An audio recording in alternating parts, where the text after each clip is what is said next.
राजेंद्र हगवणे याचा मुलगा सुशील आणि वैष्णवी यांच्या विवाह सोहळ्यामध्ये जी भेटवस्तू देण्यात आली होती ती हीच महागडी फॉर्च्युनर गाडी आहे आणि या गाडीची चावी स्वतः राज्याचे उपमुख्यमंत्री अजित पवार यांनी दिली होती। आपण बघू शकतो की ही गाडी आता जी आहे ती पावधन पोलिसांनी जप्त करून पोलीस स्टेशनला जमा केलेली आहे।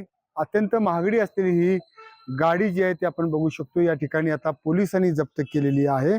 खरं तर ज्यावेळेस विवाह सोहळा सुरू होता त्यावेळेस हीच गाडी जी आहे ती विवाहामध्ये मुलीला कन्यादानात देण्यात आली होती। MH14 KU 2002 नंबरची ही महागडी अत्यंत महागडी आलिशान कार जी आहे ती देण्यात आली होती। या कार बरोबरच 50 तोळे सोनं सुद्धा जे आहेत हे लग्नामध्ये भेटवस्तू म्हणून देण्यात आलं होतं। खरं तर अत्यंत शाही झालेल्या या सगळ्या लग्न सोहळ्यात ही गाडी सुद्धा दिल्यानंतर आता ही गाडी पोलिसांनी जप्त केलेली आणि ही गाडी आता न्यायालयाच्या कोर्टामध्ये जाणार आहे आणि त्या ठिकाणी जो न्यायालय निर्णय देईल त्यानंतर त्या गाडीची पुढची जी आहे ती सुनावणी होण्याची शक्यता आहे। लोकशाहीसाठी मी चंद्रशेखर भांगे, हिंजवडी, पुणे।